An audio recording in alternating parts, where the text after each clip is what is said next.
Hello, TUNI cookie channel ai sei de wahi a hele chiwa art brush la pattern brush ti hi sei de wahi in brush nga omin ichi hola chu thum min sei zo ta wen na tu la hi ke walang he hui hat nin aban le go ha chu le in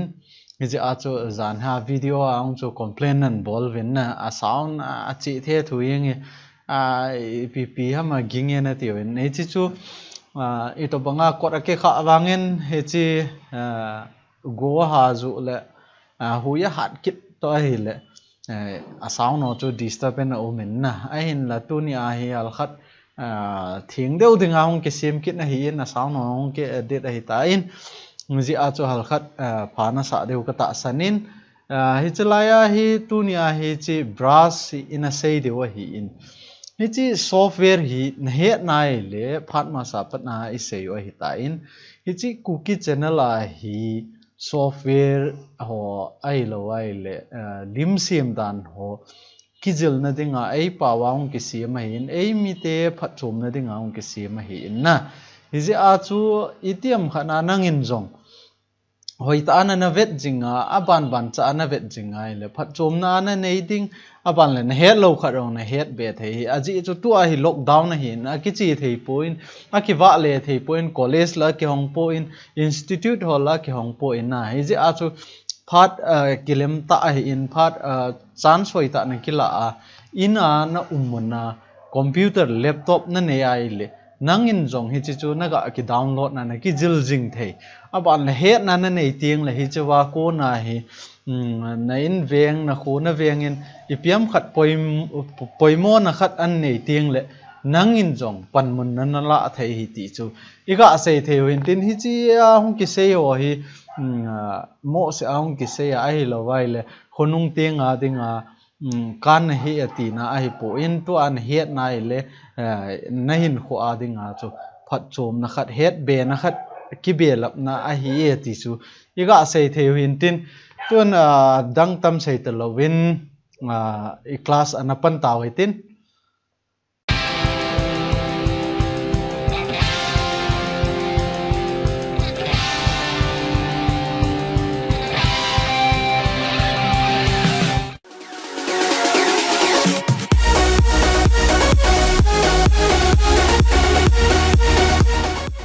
ichi art brush le pattern brush hi tunia hi izil de wa hi in ichi na het no mai le hoita video hi abula patna chai chan na vet de na forward jivin ichlai chu ka he thim hi na ti wai le chun na vial ket no ngai hi na comment anin do wa zong le hichlai chu akisei sakhat nan dong khajivin hi chi chun nangin na forward je a chu na mu lo hin tin hi cho chu forward lo be en ana ven lang aban ban cha nom ta ipi kino lo ta na im cha kino lo ta ho na vet nai le chun na het ding hi hichlai ai im cha kino na ding ai lo wai le hote ai ga mo vet vet na dal ha yeng tio chu na bolai le wang chu nang ding ang phat chom na hi lo ding hi na mana panoi te chi art brush same sautin art brush ipiham iti ai le tua thil ipiham khatna si mai chi dungria chu brush ana za no mai le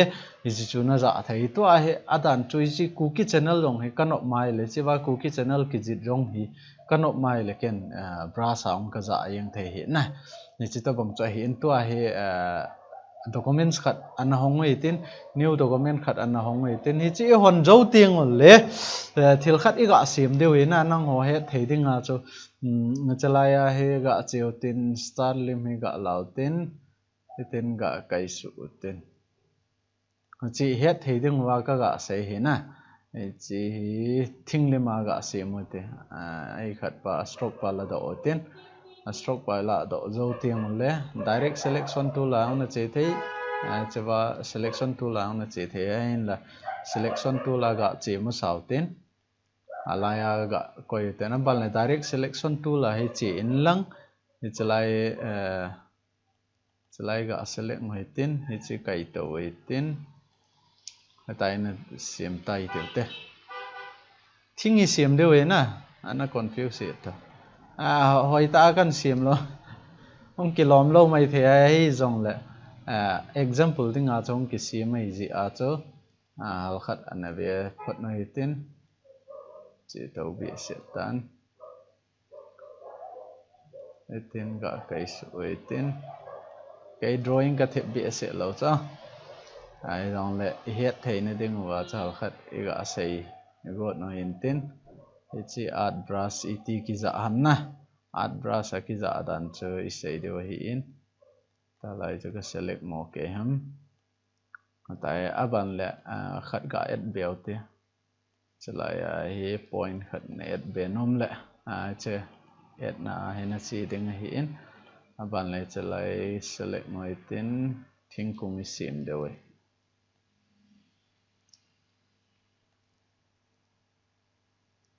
na kilau thim tam kilau jap tai na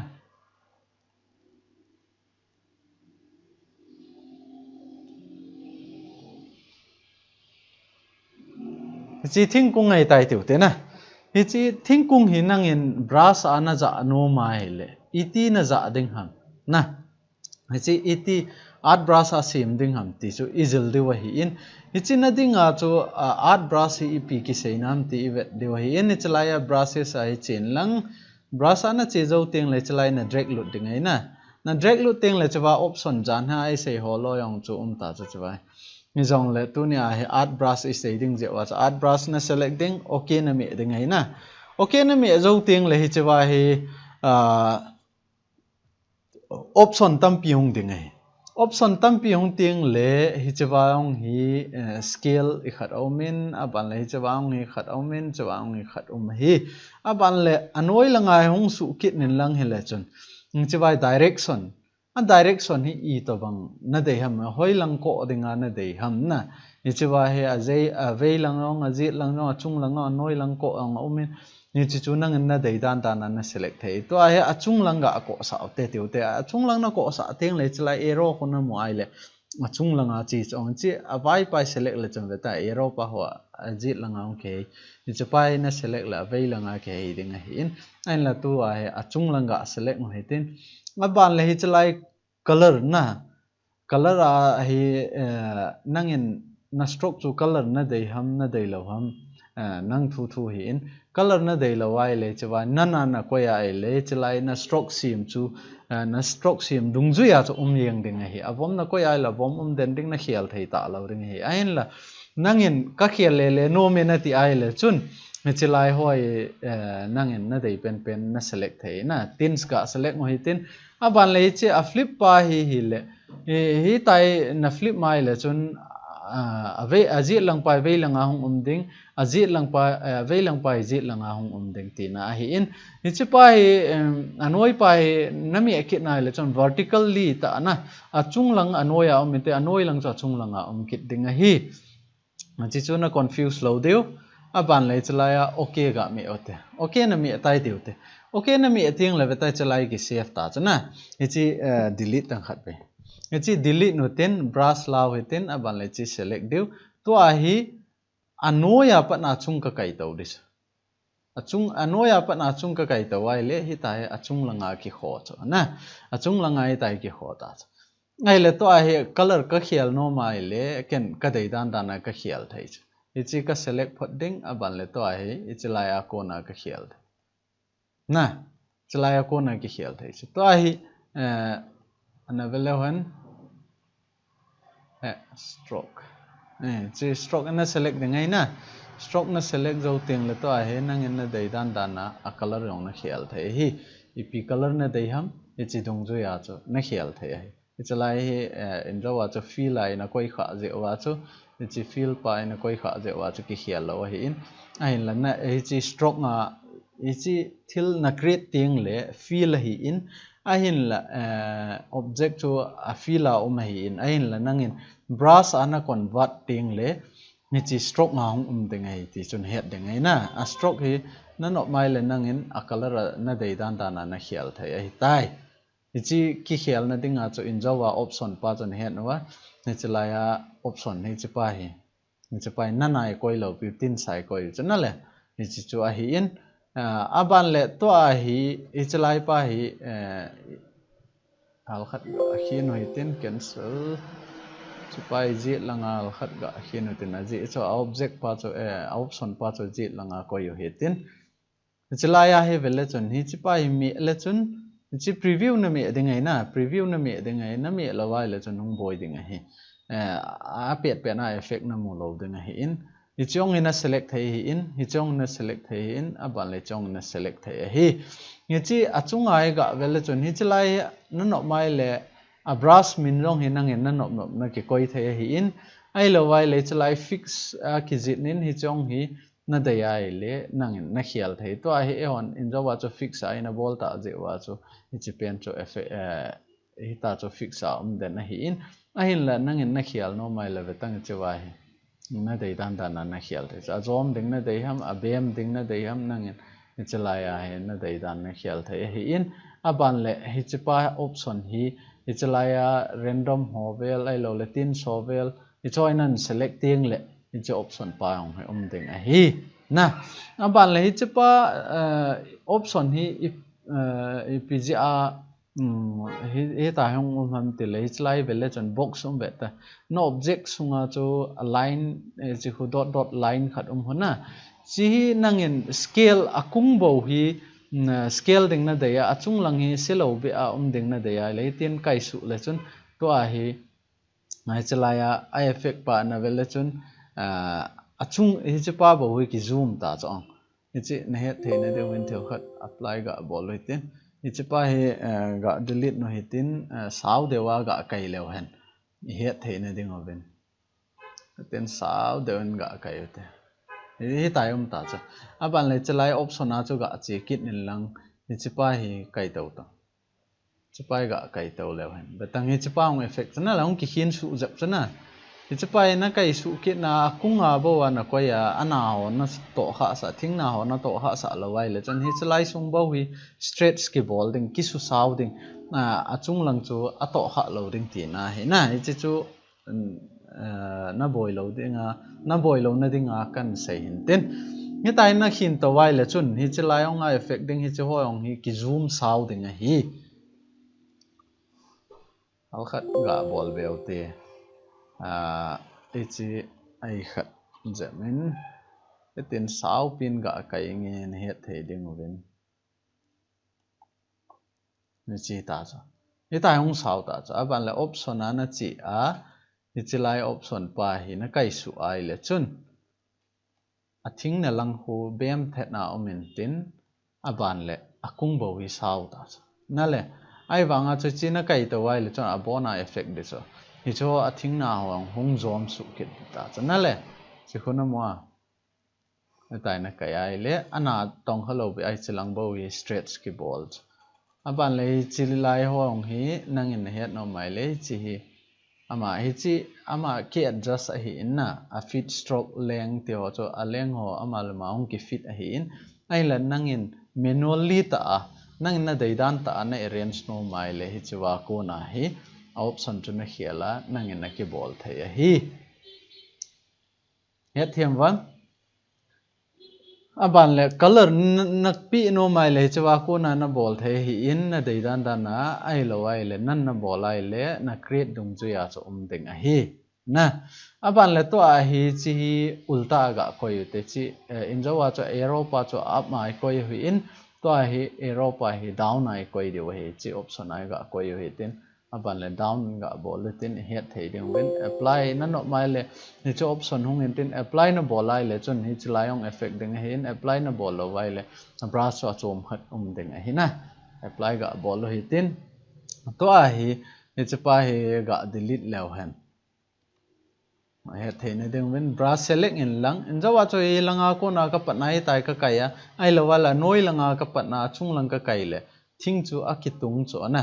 ai wanga to a hi anoi langa paning katin hitin kai toleng to ai ulta de ta cha na le abunga abung buli ma ta cho ti chu e hon in jawa option pa hi chiwa option pa hi ulta e koi tau chu chi na le chi arrow pa kha noi langi ko sa ji wa chu hi ta he ama noi lang ko hi in avai lang na ko sa le avai langa ding hi ichi chu het thiam deu kata sanin itiam hanai cha ki tungding na deya la chung langa pa na kai su la chan to a he thing chu hi ta jangke ya kit ta chan net thiam bam ichi chu art brush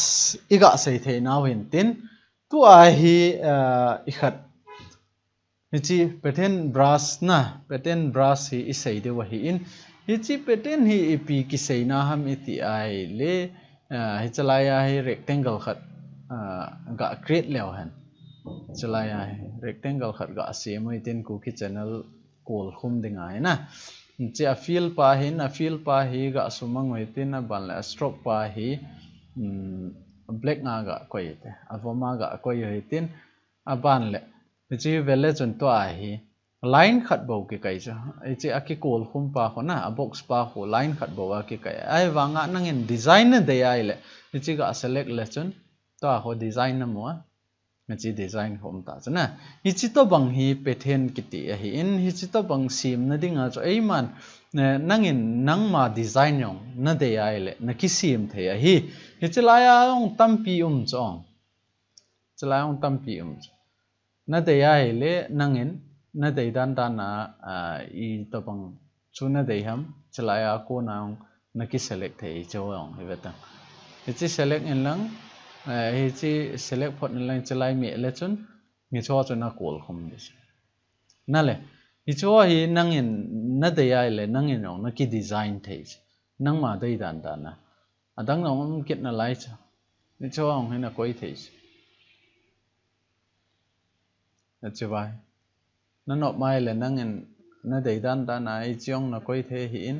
I chong hi na koi the hi in I chong hi na koi the hi chong na koi the na le I de dan koi the hi in ai la nangin na nop mai le nangin na de dan na ong na ki sim the hi cho ong hi na de lo wai le tin drag lut nin lang I chlai dustbin lim khuna mo chlai a khuna drag lut ding ai che ki apply ja cho delete ding a phalpon tai na de dan na chlai a ko na he na delete the na ta ho ki delete a hin I chi chu iti isim deu ham eon e doi dan ta iti isim deu ham na no mai le pa chalim ngan ong na sim ana koi the hi in hi chi chu iti sim ding ham ti chu in sei deu na to a chilaya hi chalaya e khat star lim hi ga lautin chalai star khat ga sim mo hi tin star khat na sim tai tiu te star khat na sim do tiang le na nop la feel yong na pi the he na san ga na koi the hi in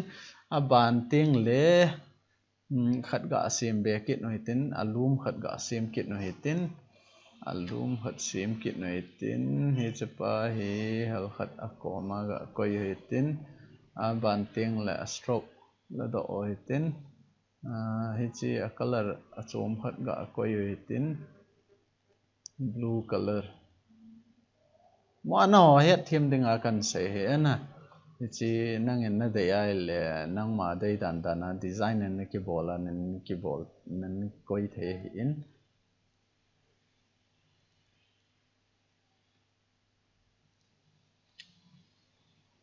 tin bol tin ai wanga size na ki ba sa ngai chong a size ong ki ba lo tiang le hung boy zep jia hi ja chu a size ki ba sa le chon na thil sim chu hoi ding na a size na ki ba sa ngai in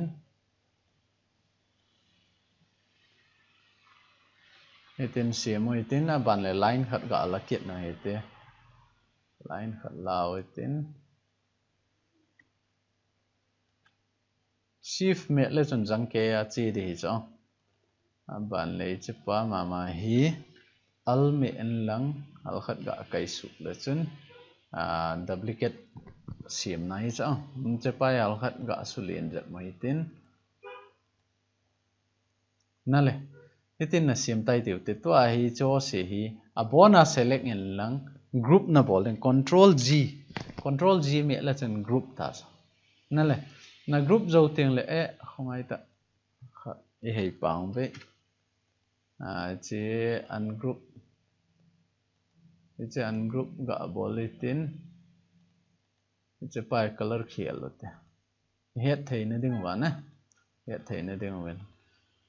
chi a color na khial dai tu te I tiam khana na gol to no mai tai na gol to no ma on le na gol to thei hin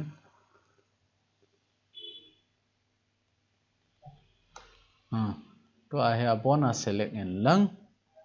control G me la chon group hin tin chlai ong na drag loot yang the hi tai na drag loot ding lai che option heong ding a hin a ban la noi nong pen hin select ding okay na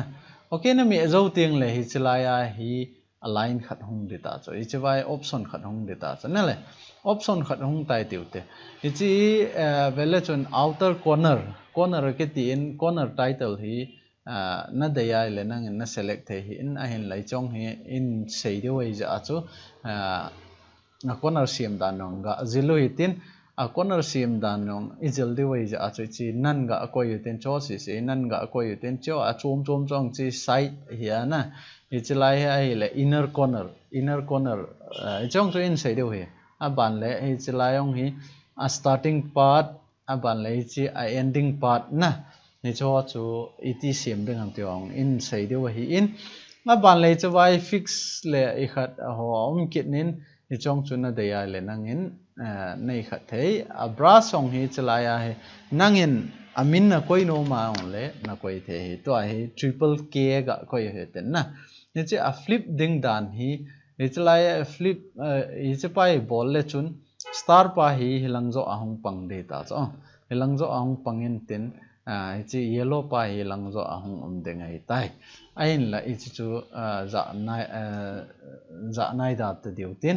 nge chi pai na I khat nai le align hi achung langzo a tin anoi langa talo ding tina hi na ban le chlayong hi a fit dan hi nangin chlaya option pa vel le chun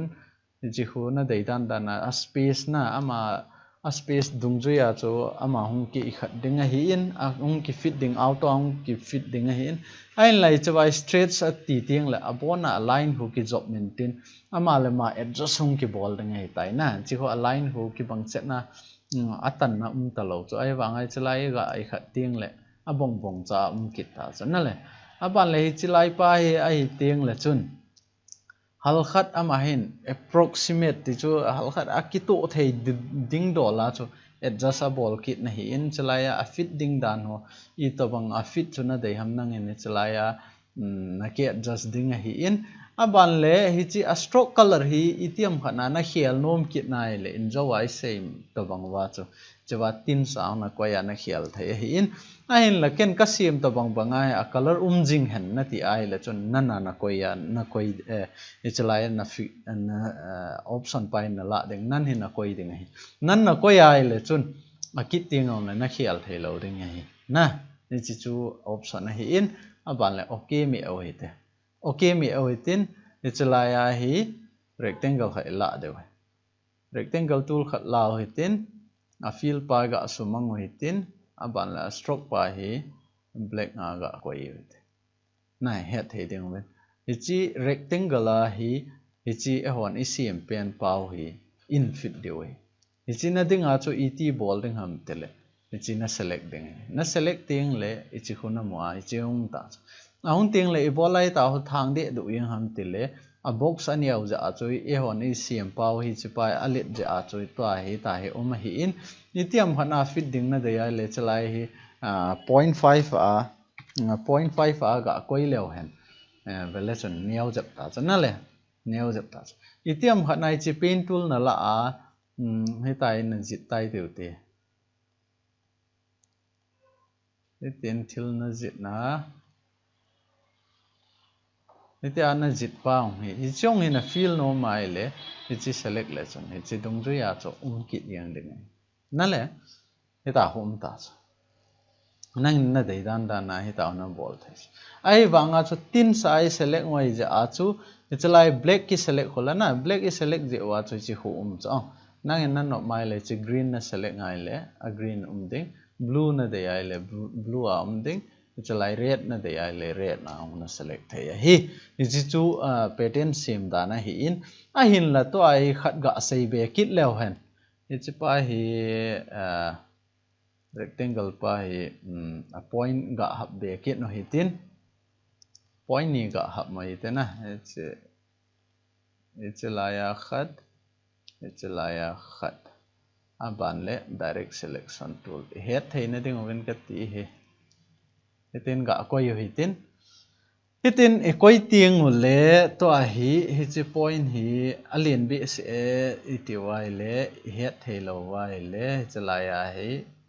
0.025 anh yêu chị thì cho chứ không tay nó một thầy tạm hi ta hi tiếng lệ hi chỉ gọi zoom một tin hi ta hi tiếng lệ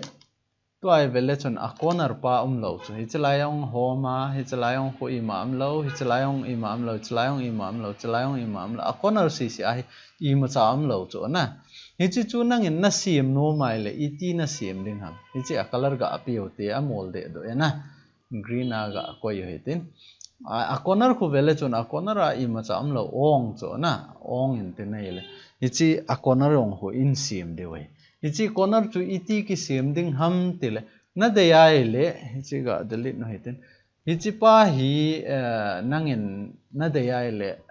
aning hi na vet to a I to bang chu kilom ding ham ti na set the hi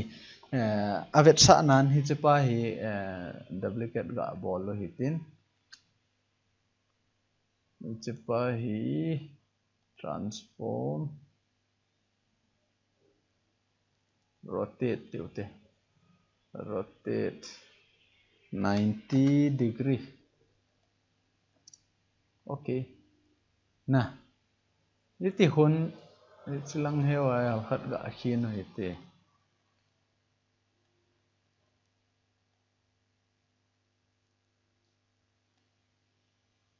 e ho corner chu vele chon to a corner pen ho hi ta he cho hi tai ma he cho na le hi to banga he lai a corner a on na lai iti hu ding ham ti chui chui sei ko na he na hi lai a corner a he a chom khat ki koi le anal dem ti cho he in hi lai a corner a koi ding pa chu nangin na de ya le hi tai na object pa chu na hei to a ichi dungju ya choi chelaya ko na hi ipi ki koile anal de ong na ti a na ki set the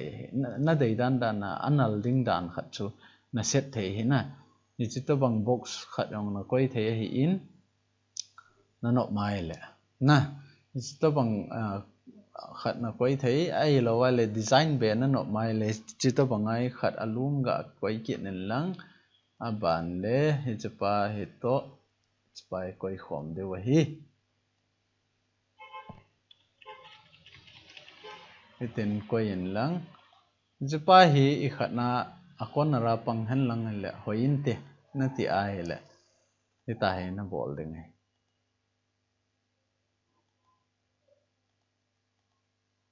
na hi chi akon ra pang le hoin te na ti ai le to a hi chi te ni hi na select ding hi ta na ki sim thu ding na dei dan che na ken mo a simple ta na ngoya thei ding a chu simple ta kan sim he na no mai le nang en design za chom chom ong na sim pa chalim tai ma ong na sim na kai koi le the na dei dan dan na sim the hi in na sim lo teng le hi chi group na bol ding ai group bol lo hi ten group I bol zo tiang le hi chi lai pa a hi akon ra I set de wai ja achana triple k pete na hi chi akon ra I set de wai ja acho el na me de nge chi me en lang hi tai na kai ding na kai lu tiang level le chon to a khu I ma cha om lo cho na I ma cha hi chi lai box sa ho I ma cha effect lo cho to ai el me le chon a box lim khat hung ta ko na mo alt chu keyboard na alt chu imi tiang le chi ho box lim khat hung ko na chi ho tiang le na ha so de ngai na ve lang pa chu na ha so ai le chi ba he ve tang hung ki set ta cha chi ba na le a corner pa na set no mam atela he nge na ti ai le chi ba he na select nga na select zo tiang le chi ba he okay chi lai khu na mo chi ho ta cha na le a corner ra dinga ta cha aban le okay me en lang apply bol le chun hi chlai ong ki apply di ta chi huna ma to ai a corner jo se ang ta cha na le na mu thei wa to corner hong a hu so ke ta cha ai wanga notice na bola hoita notice na bola level velechun ichilaya hi a corner pai home na lai chun na le ngichi a home na lai chu a home ji ipg ham iti ai le hon hi chiwa inner pa hi inner corner kiti pa hi ichi pa hi iset nai lo je wa chu chilai home hi chi asung langa hung corner ai je a chu nichi pa hi iset lo je wa chu chilai home hi in ahin la apolanga corner ho jo se hu ibola ki hu ham ti le chilaya outer na apolang corner pa chu isi mo ai tai chi chu na he them de wa hi in to ai hi asung langa pa ding hi isim kit de wa hi na asung langa pa ding hi isim kit de wa hi in nangin na de ai le design chom chom nong na bol thei na ai lo ai le na de dan dan na nangin na sim thei chawai rectangle khat lao hi tin rectangle la zo tiang le chong he red na ga feel hi tin ni mo thei te red he ki mo thei pen in ai mi hon color dei pen no nga san hi in na chi cho ga khat no hi tin a ban le che a effect ga pio hi ti anal thei na ding in na chilaya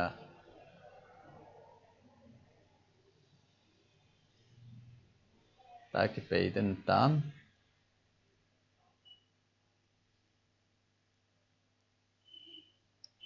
chilai pai ga pio tin a ban le preview bol ta preview me lang nang na dei dan dan na hin the hi stop angai pa cha khat ga sim mai tin okay bol hi tin hi chi al khat ga suniau hi te suniau ja mai tin phana sa tieng le hi chi na drag lut kit ding hai na drag lut tieng le pi na mi ding hai ka ti ta na keyboard na alt na al chu na mi ding na koi lut ding na koi lut tieng le vel le chun hi chala yang ki set ta ve ta na dai ai le nang in na dai pen pen chu na select nga na koi the hi in ni chala ma hon option rong an pe win na dai ai le chi to banga corner rong na bol the hi in a hin le hon isi asim dan easy loi ji a chu chi iga siam mo wa chi chui ko yo hi in phana sa tieng le to a he okay na mi ding na ban le apply no ham na apply no lo ham ma lui pa cho hin tin tin ke apply no me na ti le chlai na apply ding hi na apply zo tieng le chlai ki hu ta am ki hu ta chana le chlai ki hu bing that ta na mu thayam chlai ki hu ta na le ta hu ki hu ding hi in a corner sim dan chu hi chi to bang chu a hi in abana to a hi ipi wat na layam iti ai le thil khat na draw tieng le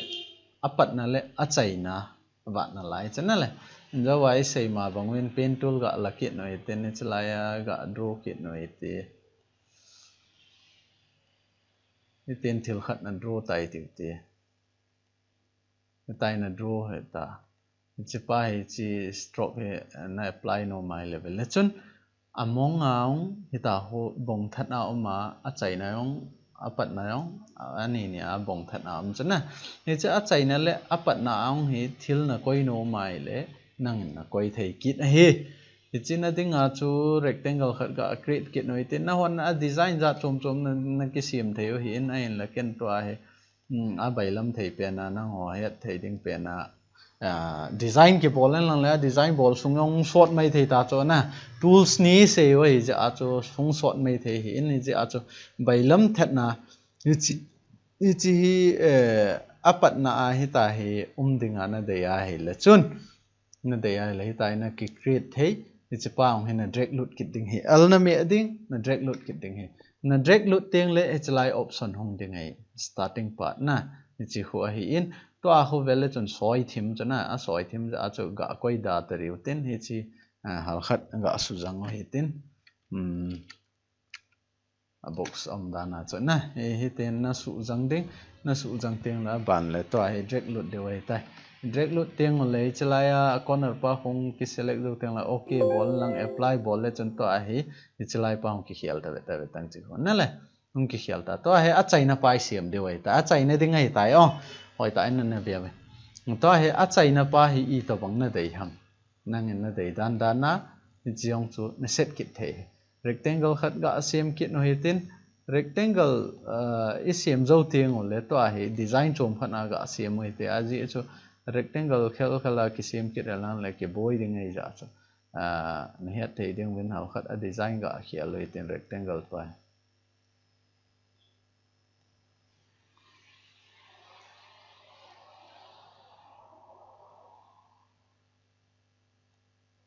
hitin ga sim hitin aban le chi ga hi tu te na soi na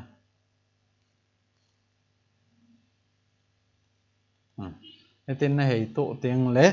alme kit na lang hi chong na drag load kit ding hai chalai drag load tiang le hi chalai pa ong ke set ta na ong ke set ro tiang le okay me en lang aban le apply ball le chon hi chalai effect pa hon na mu dis betan chu na le na no mai le chi na hi tu a nang en na dei dan da na set the hi na set the chu chi double click ball en lang hi chalai pa hi nang en na dei da na hi chi lang ong na ngat sa the hi hết thì đến ngã chỗ chịu hết gạ ball kiện là hết tin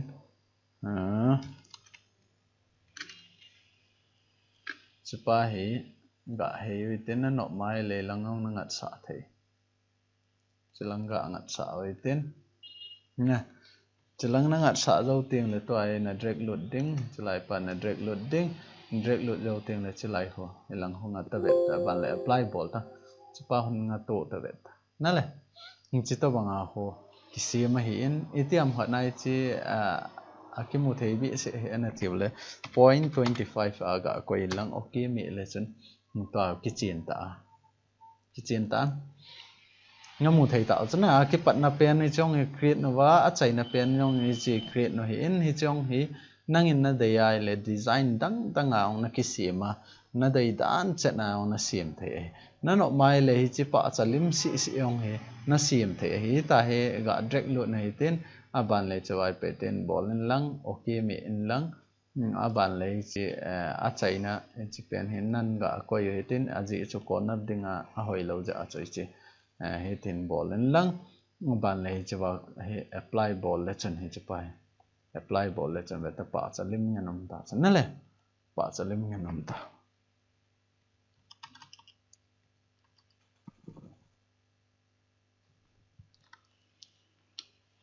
chi ga zoom le wan namwa chi pa chalim ngan ho ni chong hom ta chi hua hi in itiam khatna nangin a space a ka ding dan ho na de a ong le chlaya ko na ong na set the hi a let ania ong na set kit the na chewa ko na ni chi chu hi in chlaya fix dan ai lawal a ki ka dan ho e cho chu nangin na de dan dana na ki set the hi in okay bol le chun hi chlaya hal khat ong ki ka ja amal ma ong ki adjust ti ta na le hi ta chu pattern brush ho kisi ma hi in itiam khana nangin card ho vel na sima na card chu a design aninga hi ta a corner design ding ho na de ya na sim no mai le chun hi ta hi nangin na de dan khat thil khat na create na hi ta hi pattern na kisim ko ma na sim kom sa chu nangin na khial the hi ti chu iga sei thei tin color khial ding le khial lo ding thu ong chu sei ta win hi chu na het no mai le video cho hoi ta an ven lang color anunga color na khial nom ham na khial nom lo ham ai lo wai le na sim banga ding chu na dei ham na dei lo ham hi chu na doi dan che na chu na ki fit na ball ding hi ti chu tunia brush chung chang e sei nau a chai na ong hi ta na he chi khiala hi khat om na lain hi chu jing le in sei de wa hi in i chi chu i sei zo tiang lo le brush a chai na mong hi dinga hi ta in hi chi zo tiang chu le graphic sim dan khat ga sim mo tin i chi chu i sei zo tiang lo le illustrator he a ki chai to bangai ta in khat le ni min nan do ho comment nan do ho ai lo ai le phone nan do ho card sim dan Christmas card sim dan ai lo le Mary's card sim dan ho hal khat hin sei na ti win hi cho in bol wa video khat le ni in sim le hi chi illustrator hi in khoi ta lo de wa hi in software danga phat ma sai sei ma bangwin ms office ai hung lut diwa hi na office lang na to dan ho in zel diwa hi in hi chawang chu na het no mai le ichi cookie channel i subscribe aniki bolin lang ako ma bell icon chu mi le chun aphat chenga nangin na dei dan dan na nana ki set theya hi in ti chu nana ki sim theya hi in video thang ki upload changle nana ki zila ichi dungju ya chu nangin head be na software zat chom computer class aga chia sangli sang aga sian ngai ta lo cho chilaya internet pek na ne ya le cookie channel cho hongen lang nei chi eima ei pawa ki sei tho hi in ichi dungju ya chu na vet na nangin ban bana step by step ma hoita nakijil to jing the hi tiang chu iga sei the hin tin itiam khana nangin boina ha satna na ne ya ong le nin ki do jing the hi ti chu iga sei the hin tin tu ni cookie channel la htm dan le azan ho iga sei nawa itiam khana na het thim lo au mai le nin ki do the hi in na het chetwa itiam khatna na phat chom pi ai le ni chi video ai light ana bolin lang na loina pai ding ang pha na sa ai le nangin share na bol thei jing he ti chu iga sei thei win tin tu ni cookie channel ai sei thei chanu ni chi chan chu hi tan te ka ke pa e